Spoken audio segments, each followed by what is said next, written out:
Kita lanjutkan dulu. Maaf Rami, maaf. Nah, sekarang kemudian hubungan ukuran organisasi terhadap birokrasi. Ukuran organisasi kan ada yang kecil, ada yang besar. Ini malah ngomongin Ariel. Oke. Sekarang hubungan ukuran organisasi terhadap birokrasi. Yang pertama, formalisasi. Jadi organisasi semakin formal, penggunaan dokumennya akan semakin tinggi. Seperti itu. Ini sebenarnya bukan ini tandanya. Ini itu bentar. Maksud saya tadi mau bikin ini tanda panah. Aduh. Jelek. Jadi formalisasi seperti kita bahas pada modul 1, formalisasi itu kan berhubungan dengan dokumen. Jadi ukuran organisasi semakin besar atau semakin formal, maka dia penggunaan dokumennya akan semakin tinggi. Juga sebelumnya sudah kita bahas, kalau semua organisasi yang birokratis, dia semuanya harus tertulis. Nah, berarti kalau tertulis, penggunaan dokumennya semakin tinggi. Seperti itu. Kemudian sentralisasi. Organisasi yang semakin sentralik, maka keputusannya akan diambil oleh pemimpin pusat. Sentral berarti memusat. Kemudian kompleksitas. Organisasi yang semakin besar, maka dia akan semakin kompleks. Karena terdapat banyak bagian-bagian atau juga tingkatan-tingkatan. Jadi semakin kompleks itu bisa vertikal, yaitu ada atasan bawahan, juga semakin banyak bagian-bagian horizontal, bagiannya bertambah banyak lagi, seperti itu. Ada yang ditanyakan sampai di sini?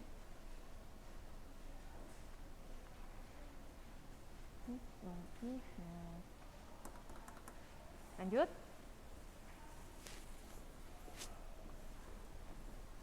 Mbak Sulastri, ada yang mau disampaikan? Kompleksitas. Oke. Seperti saya berikan contoh beberapa saat yang lalu, misalnya ada usaha kecil keripik gitu ya. Awalnya kan dia masih kecil, dia memproduksi sendiri, terus bikinnya sendiri, dipasarkan sendiri. Kemudian ternyata dia berkembang menjadi besar, menjadi pesat, sehingga dia memproduksi lebih banyak. Memproduksi lebih banyak kan berarti karyawannya bertambah banyak. Kemudian dia tidak bisa, karyawannya tidak bisa melakukan produksi, terus memasarkan, terus beli bahan-bahan, nggak bisa semuanya. Jadi karyawannya dibagi, ada yang cuman beli bahannya, ada yang produksinya aja, ada yang menjualnya saja, semacam itu kan. Awalnya cuma satu bagian, yaitu bagian produksi dan pemasaran dan pembelian bahan baku misalnya. Sekarang dibagi menjadi 3 bagian.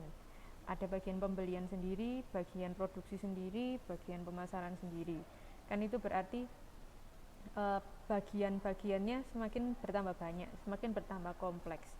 Belum lagi misalnya waktu masak keripik itu tadi, dia mengeluarkan limbah di lingkungannya. Itu kan nanti limbahnya mengalir ke lingkungan masyarakat. Nanti masyarakatnya komplain dan apa. Nah, perusahaan keripik tadi membuat departemen baru, membuat bagian baru yang mungkin bisa disebut bagian lingkungan, untuk menjaga agar limbah-limbahnya itu tidak merugikan masyarakat, atau bagaimana cara mengatasi limbah tersebut, mungkin dimanfaatkan kembali atau bagaimana, semacam itu Mbak Sulastri. Apa sudah jelas? Karena kan di kampung saya di Gresik itu sentral produksi keripik, jadi home industrinya keripik. Jadi saya kurang lebih tahu apa yang mereka lakukan. Keripik bukan kerupuk, Mbak. Ya, kerupuk juga sih. Seperti itu. Jadi ada pengusaha keripik itu yang benar-benar menjaga uh, menjaga kebersihan atau lain-lainnya. Keripik macam-macam, ada keripik pisang, keripik singkong dan lain-lain gitu. Terus ada yang mungkin suatu ketika dia lupa atau gimana, limbahnya itu dibuang ke apa, sungai, kali-kali kecil, got-got itu, jadinya kurang sip dilihatnya, itu juga nggak enak gitu. Seperti itu. Jadi mungkin mereka perlu bagaimana cara mengatasi limbah-limbah yang mereka keluarkan dari produksi, seperti itu. Bukan keripik belalang, Bapak. Itu seram. Keripik buah-buahan, tumbuh-tumbuhan, itu aja, bukan binatang. Oh, seperti itu. Ya, kita lanjutin. Oke. Waalaikumsalam, selamat datang Mbak Zu. Absen dulu.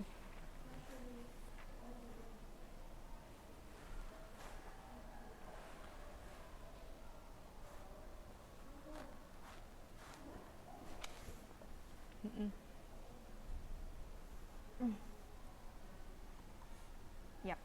Oke, sekarang kita lanjutkan dulu ya ke rasio administrasi.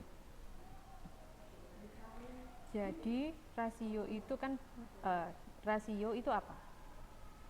Rasio itu artinya apa? Teman-teman ada yang tahu? Rasio sendiri, rasio tok. Cuma rasio itu apa? Yap, betul, perbandingan. Jadi rasio administrasi. Oke, bagus. Sudah tahu semua ya? Jadi sebentar. Rasio itu kan perbandingan. Di sini ada dalam organisasi birokratis itu ada yang disebut rasio administrasi, yaitu perbandingan antara jumlah pemimpin dengan jumlah anggota. Seperti itu. Di modul memang tidak digambarkan seperti ini. Ini saya coba untuk menulisnya secara matematis. Jadi rasio administratif sama dengan jumlah pemimpin dibagi jumlah anggota. Pola rasio administratif atau saya sebut RA, kalau organisasinya kecil, RA-nya tinggi. Kalau organisasinya besar, RA-nya rendah. Ada yang bisa menjelaskan kenapa bisa begitu?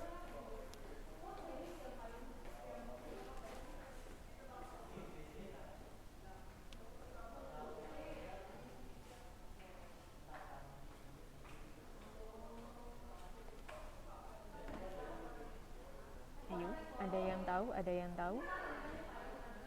Rasio administratif, organisasi kecil.